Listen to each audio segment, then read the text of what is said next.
naona umempa captain hela, captain wa D1. Kweli captain wa D1 anastahili. Kwa sababu mtoto akiwa anatumika kazi inabidi umpongeze. Mtoto wako? Ni mwanangu kabisa. Bwana, tumemuona mzazi amekuja kumpatia mtoto wake pongezi la ushindi leo. Wameipata ushindi, wamefunga Arbitro. Neno gani ambalo unaweza kumsema kuhusiana na timu yake ya mtoto wako? Mimi nampa mibaraka. Na wewe mwenyewe ni mshabiki? Mimi mwenyewe ni mshabiki wa D1, ni mwanamemba kabisa wa D1. Kweli? Ndio. Na mzee hapa pia. Yana kuambia 100 kwa 100. 100 kwa 100. Ndio. Neno gani ambalo unaweza kusema kama vile neno la baraka kuhusiana na mtoto wako kwa sababu yeye ni captain wa timu? Mimi najua Mungu ndiye aliyemchagua na katika uchaguzi wake aliyomzaa, hiyo ndio job aliyompa. Ambariki. Mimi mwenyewe alinipa naye na nampa yeye Mungu.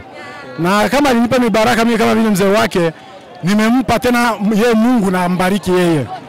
Basi tunataka tujue zawadi ambayo umemwachia mtoto wako. Ilikuwa shilingi ngapi? Kweli najua kama sikutoa zawadi nyingi kwa sababu katika ile senti ya yule mama yule mjane ilikuwa ndogo, kuna wale waliotoa nyingi. Ila nilitoa 10,000 kwa mibaraka kwa ajili yake, nifurahiwa na goli aliyoingiza.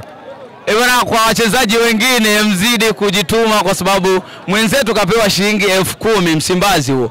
Na mzazi na anazidi kumwambia kwamba azidi kupambana kwa sababu ya timu. Bwana, kitu ambacho unaweza kawaambia watu ambao wapo engo zote za ulimwengu kuhusiana na D1? D1 ni timu kubwa. Hata kama katika mpira wengi huwa kuna wapenzi wa mpira na mashabiki wa mpira. Wale wapenzi wa mpira wanajua kweli ulimwenguni kama D1 ni timu kubwa na ni lazima itakuwa timu kubwa tu.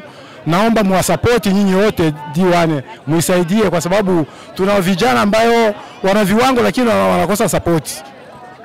Anasema kwamba tu support DE na watazidi kufanya makubwa na kama ni support izidi kutoka. Bwana mtazamaji wa Joyce Media, tunasema shukrani sana na uzidi kutufuata. Asante. Wakati zingine za hapa niko furaha sana, DE imefunga goli la ushindi kabisa. La uhakika. La uhakika kabisa. Na unasema kwamba utaipiga Bilombe. Yaani hivi Bilombe haba mkibembe. Haba kabisa mkibembe. Kwa sababu mnakuja kwa kasi. Mimi na ushindi sana, mtawea kombe kesho. Kweli? Kweli kabisa. Uhakika upo? Upo kabisa. Mzee, maneno haya. Amna, na ushindi kabisa, na ushindi. Neno moja kuhusiana na timu yako ya D1. Na ushindi kwa D1 tabia kombe kabisa. Lazima ipo kabisa. Bwana, mzee amesema uhakika wa kuchukua kombe upo na kile ambacho anachokihitaji lazima kitaonekana. Yaani kunyeshe kusiponyeshe. Mvua na kombe kabisa. Sawa, ni kwamba tumeshukuru sana. Baadhi ya wazee wetu wanasema kwamba DE lazima inapita. Okay, asante sana.